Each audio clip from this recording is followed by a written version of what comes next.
Hello everyone, thank you for stopping by to watch this video.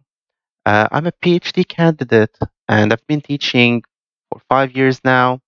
I'm with the civil engineering background and whenever I'm teaching, I find a lot of students struggling with drawing the shear force and bending moment diagrams. So that's why I'm creating this video. It's a simplified method, graphical, so you don't have to worry about equations, and it's really useful and easy to construct these diagrams, get it right. So I'm going to start with two simple examples, and then I'm going to put a more complex one, and let's see how this works. So I'm going to take, like at the beginning, a simply supported beam. And let's say we have a point load P. The value of this load is 10 kilonewtons. And let's say the span is actually, let's say it's cut into half. So we have 5 and 5. So in this case, the reactions would be 10. So half of it will go here. The other half is here because the beam is symmetric. So I'm going to use that property. Okay, now let's go and start constructing the shear force diagram.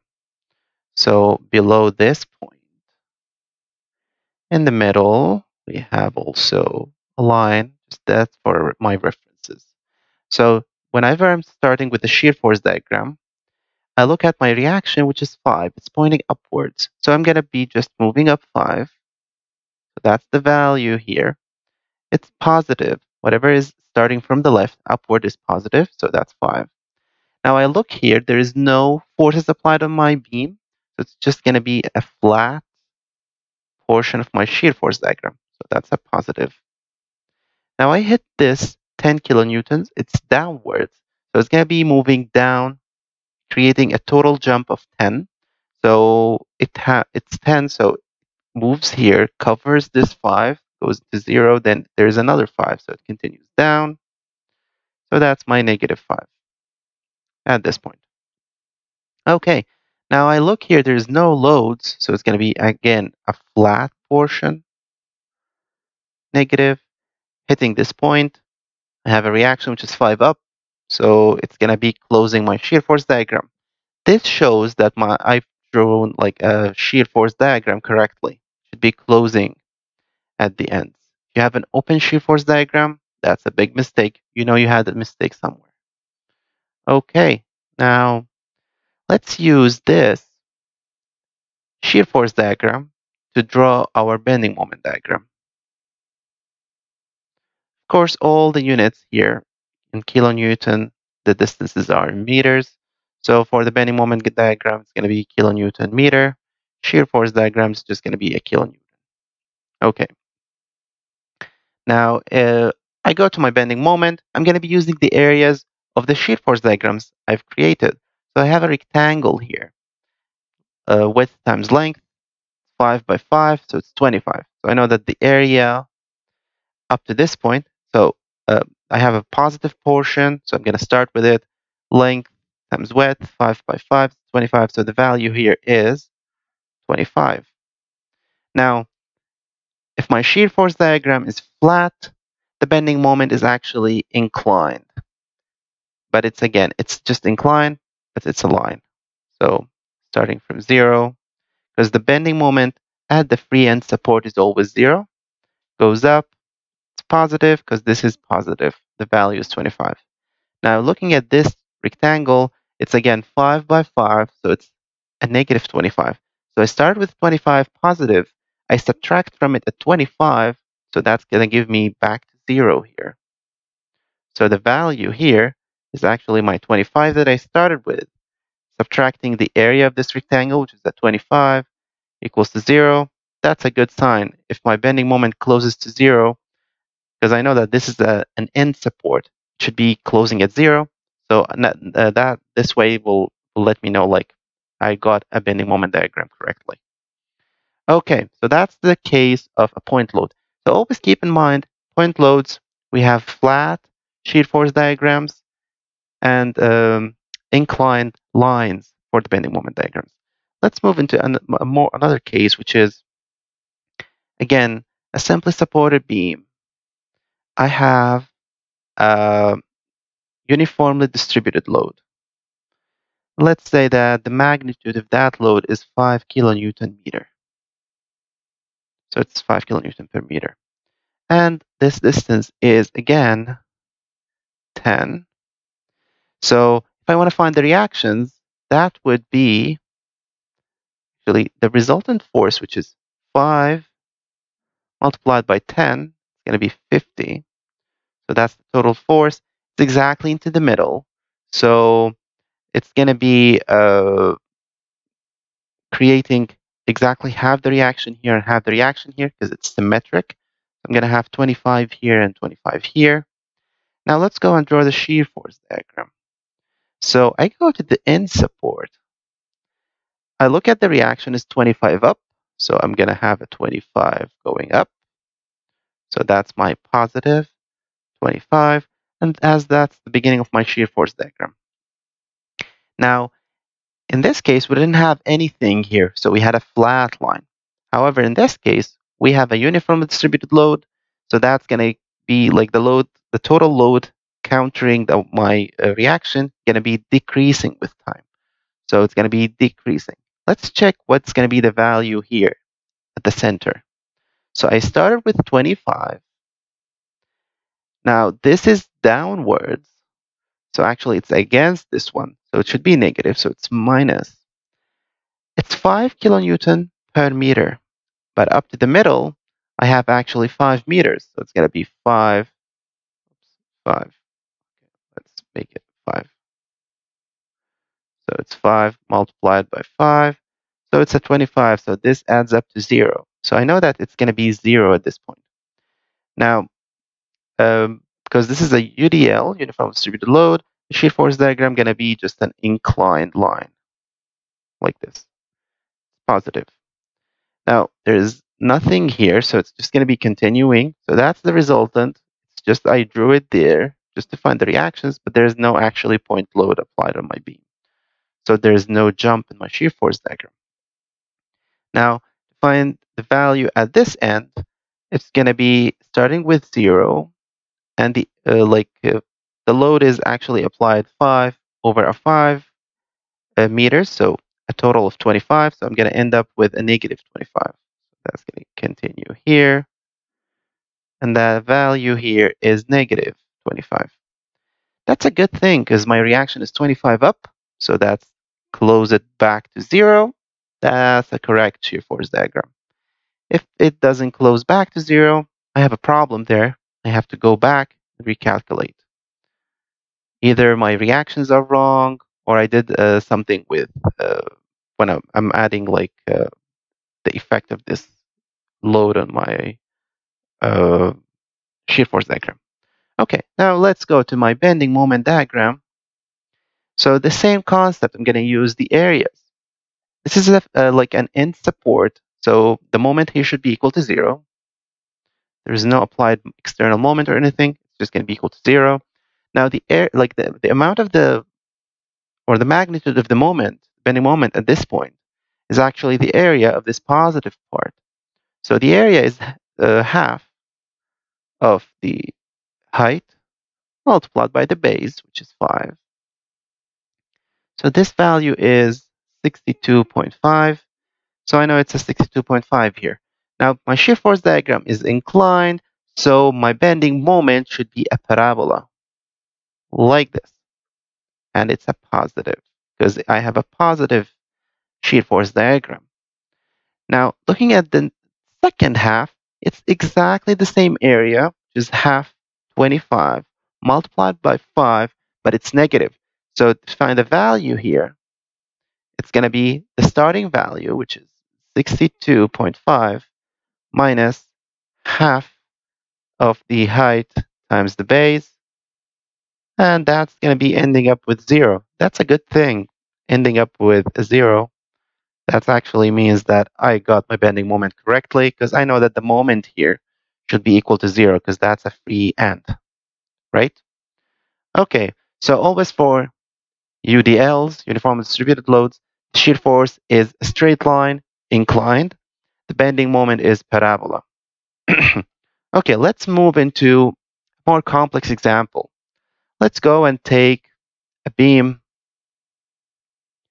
Again, simply supported beam. It's all determinant structures. Okay, and let's go and say that we have a uniformly distributed load over half of the beam. So that's 1/2. It's all pointing downwards. Let's say W is again 5 kilonewton per meter. And in this second half, we have a point load pointing down. It's a 10 kilonewton. And distances would be, let's say it's in the half. So that's a 2.5 meters, and that's 2.5, and that's a 5 meters. Now, I'm going to need to find the reactions first. So that's going to be my first step.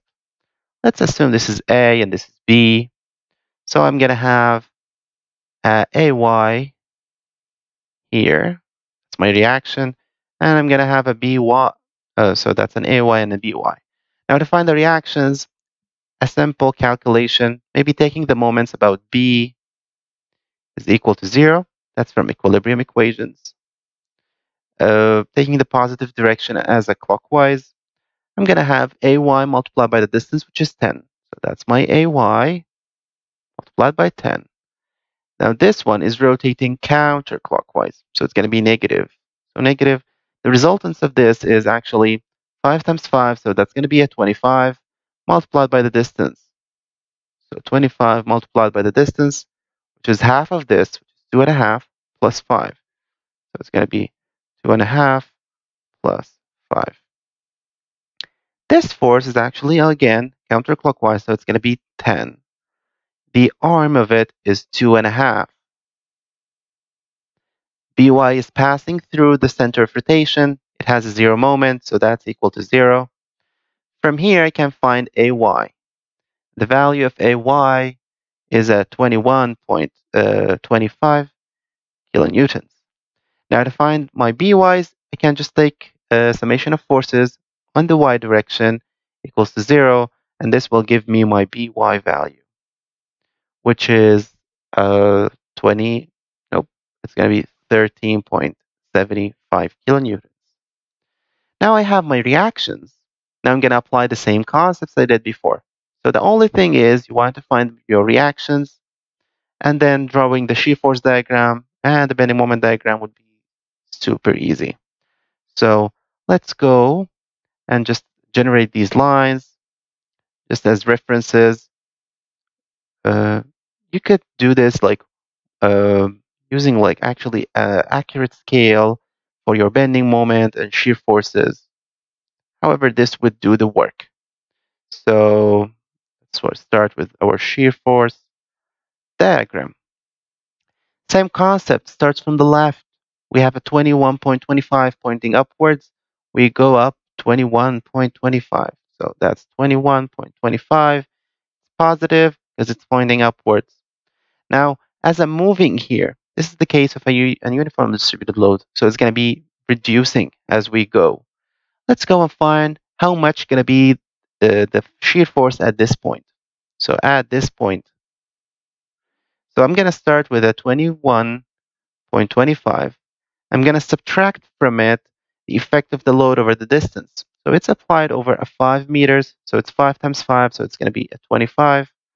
So actually, that's going to be a negative.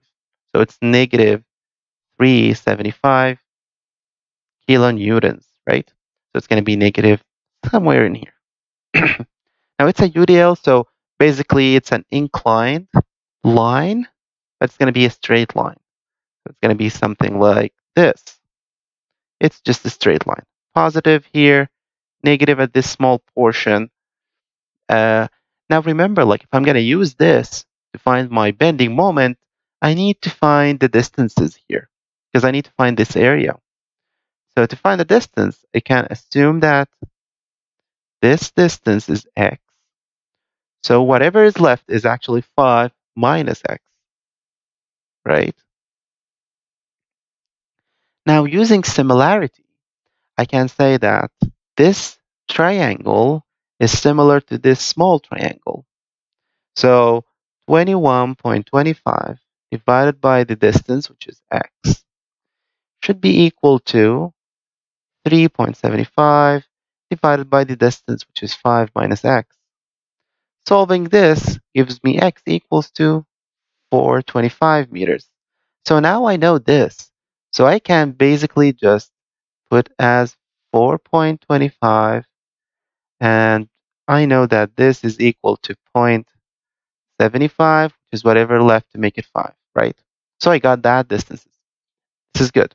Now let's go back into my shear force diagram. At this point, there is no point load, so there shouldn't be any jump in my shear force diagram. There's no load applied on this distance, so it's just going to be a flat, nice flat shear force diagram. Continues this way. Now at this point, I have a jump because I have a point load pointing down 10, so I have to go down from this point 10. So if that force, actually this shear force diagram value here is 3.75, that's what we calculated. I'm going down 10, so it's going to be adding these two, so it's 1375.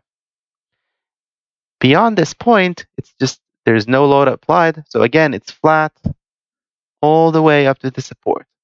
The support, the reaction is 1375 upward, so it's going to be closing that gap. Goes back to 0. That's a nice shear force diagram. I can always know that it's correct because I'm closing up at the end of it. Now, we're going to be using that shear force diagram to create our bending moment diagram. Okay, now again, we're going to be using the areas. This is a triangle. So I know that at this support, it's a free end, the bending moment value should be equal to 0. Moving to this point, it's all a positive, right? So I need to find the value of the bending moment at this point. So it's the area of this triangle. So this triangle, the area is half the base, which is 4.25, multiplied by my height. The height is 21.25, and this will give me the value of the bending moment at this point. I found that to be 45.16. Nice. So now I look at this. This is a straight line. I know it looks inclined. Let's try to fix that actually. Straight line. Yep, that looks better. Okay. So it's an inclined line. Bending moment should be a parabola. So it's going to be something like this. It's positive, so bending moment is positive. I got that part. Now looking at this small part, actually it's under a UDL, uniformly distributed load. The bending moment is inclined. My shear force, I'm sorry, it's inclined. So it means my bending moment is a parabola. I know it should be reducing because this is negative, so it's going to be reducing a bit up to this point. Okay, so it's going to be something like this. Okay, now to find the value here, what I need to do is take the value, the last value we got, which is 45.16. Subtract from it the area of this triangle, which is half base 0.75 multiplied by the height, which is 3.75. So this area, like subtracting this from this is going to give me the amount, like the value of the moment here, which is 43.75. So that's the value of the moment here. Cool. Now, looking after this point, I have a flat shear force diagram. So I'm gonna have an inclined line. Let's check the value at the end. So it's going to be decreasing to this point. Now the value here would be the starting value, which is 43.75 minus the area of this rectangle, which is 375. The length, the width, going to be, the width is 375, the length is 2.5. So 375 by 2.5. And that's going to be equal to 34.38. So that's going to be a straight line here. It's all positive. It's reducing the moment, but it's still a positive value. The last thing is subtracting this 34.38. So the value of the bending moment here going to be 34.38 minus the area of this rectangle, sorry. It's going to be 13.75 multiplied by 2.5. And this actually closes to 0. That's a good thing. We said like whenever it closes to 0 means that that's what I'm expecting. That's a free end. So an end support. So actually I should have a 0 moment at this end. So now because this is a flat, we said it should be inclined, starting with this value, ending up with 0, just connecting these two. That's your bending moment diagram, shear force diagram. You can apply this in any case. Once you get the reactions, you use the same thing. So to sum up, always when you have a point load, your shear force diagram going to be flat, and your bending moment diagram going to be, so your shear force diagram going to be flat, bending moment diagram going to be inclined straight lines. If you have a uniformly distributed load, your shear force diagram is going to be inclined lines, but your bending moment diagram going to be parabolas. And if you combine these cases together, you can always solve any type of beam with these loadings on it. Thank you so much for watching. I'm new to this, so please, I'll be super happy if you leave me a comment. If you like the video, please give me a thumbs up. Subscribe to our channel. I'll be happy to put content for you, whatever you want help with. Please just leave me a comment. I'll reply to you. Thank you again for watching. Have a wonderful day.